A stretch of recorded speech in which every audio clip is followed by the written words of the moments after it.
Hello everyone, my name is Tisha Boyce. I'm here to talk about my interdisciplinary studies project.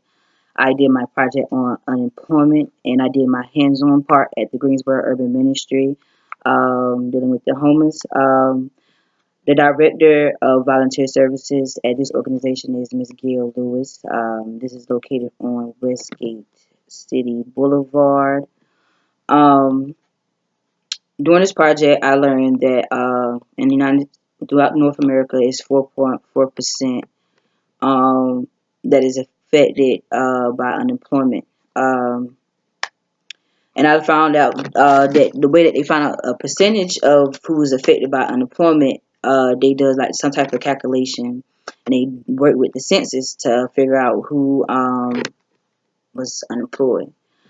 I also learned that it's 564,708 people that are homeless throughout the world. That's a 500,000 people that is homeless. I decided to do my project to give awareness on how high the statistics are on unemployment and homelessness. Um, I was really inspired by a couple family members and friends that dealt with homelessness and unemployment.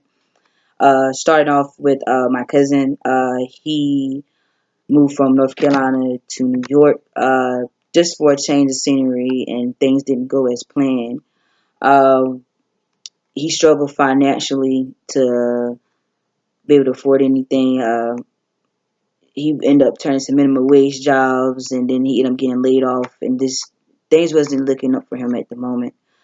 He was homeless maybe for around like 3 years. I didn't understand why he didn't, come back home. I guess that was his pride, but he faced in homelessness. He dealt with the unemployment, and he got a better job. He actually got a job opportunity.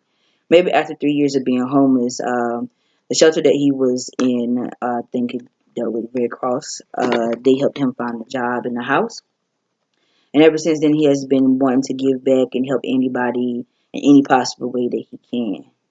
I also remember meeting this lady named Mickey. What I thought was funny about this story is because she moved from New York to North Carolina a few years back.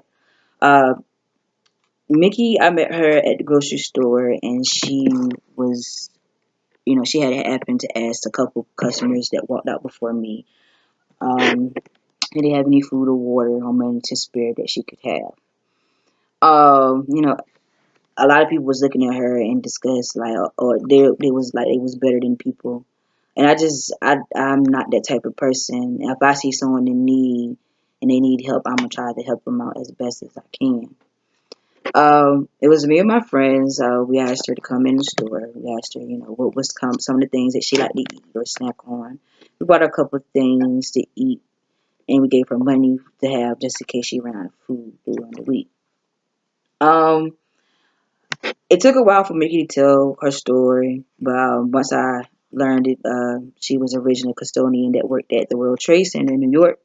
And after the 9/11 that happened in 2001, she was one of the few people that actually survived this incident. She moved down here looking for employment. Things didn't go right. She was living with family, ended up having family issues, and she just ended up becoming homeless.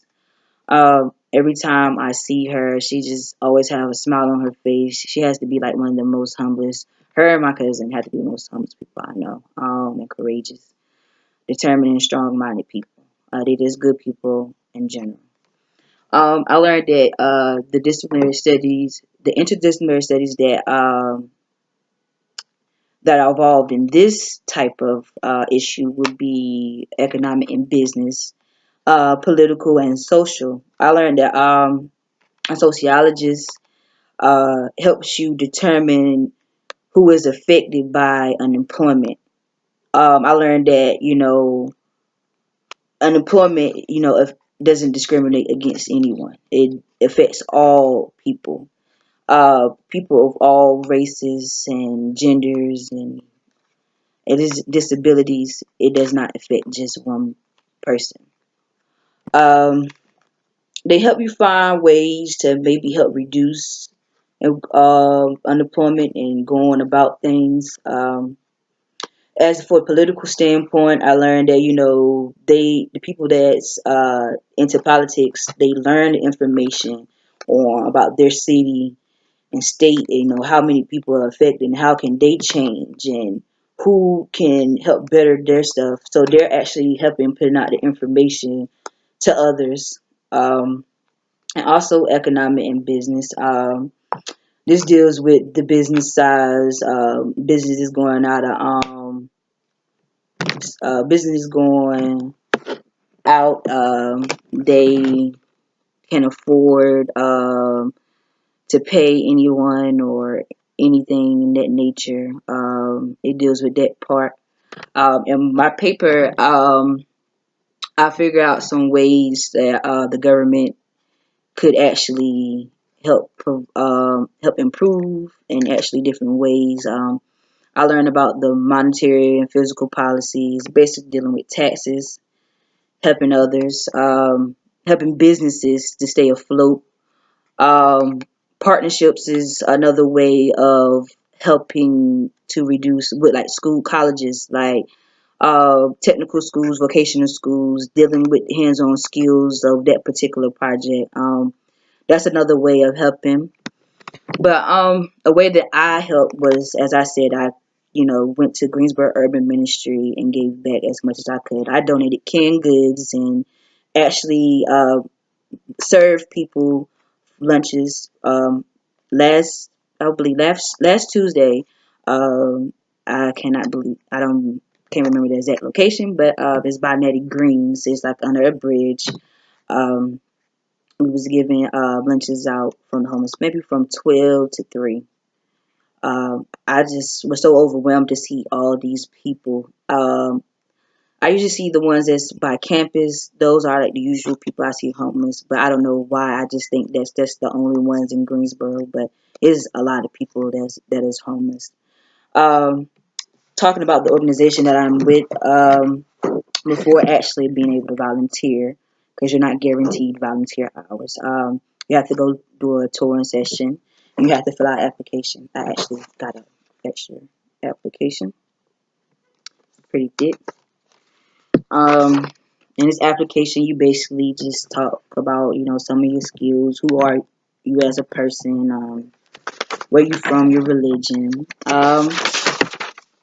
basically getting emergency contact information, confidentiality statements. During the tour, you cannot take pictures or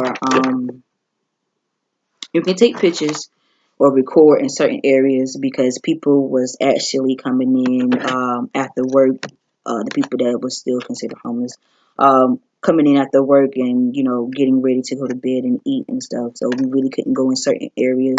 I did get to see the food pantry, which was pretty big. I learned that this place can actually house up to maybe 500 people in the winter. They just move things around so that people can fit. This is not the only place, but this is the place that I hear about the most that help out with the homeless. As I said, it's Greensboro Urban Ministry. I actually got a couple of pamphlets, such as like the 2017 newsletter, some newsletter. This is like you know letting people know what type of events that they will be having in a month. They have a pop-up pottery supporting thing. Basically, people around Greensboro make pottery and then they sell it, and then it goes back to the ministry.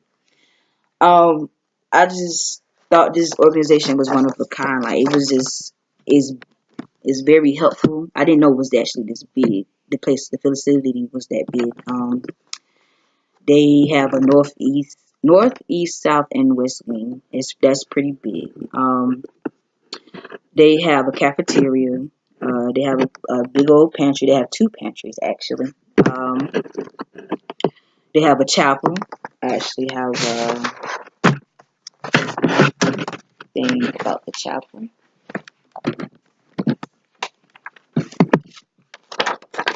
and they have three different reverends that come in, different days of the week.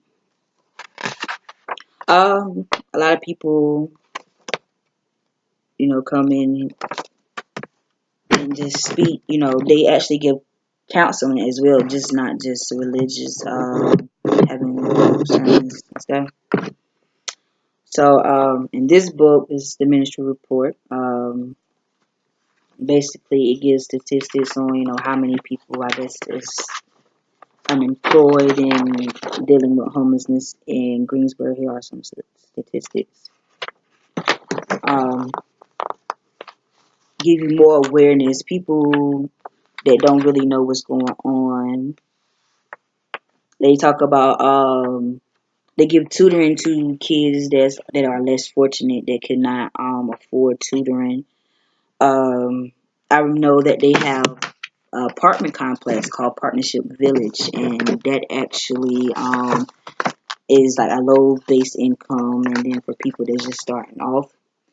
I thought this organization was a wonderful place to volunteer at. I remember, like I said, I kept everything in mind, what my family members and friends said about, the homeless. Everybody's not perfect. Everybody's lifestyle is not perfect. But, if you can, one act of kindness can change someone's life. And I'm here to let people know that these people that's living on the street and cannot afford the house or a sandwich or anything, you have to think about what if you was in. I think about if you was in that predicament. Would you want people to look down on you, or would you want someone to help you? I say I would want somebody to help me. So I try to help as many people as I can. Even though I'm a college student, I'm not really there with the career wise just yet. But I will really, in the future, I plan on giving back as much as possible. And that concludes my project. Thank you.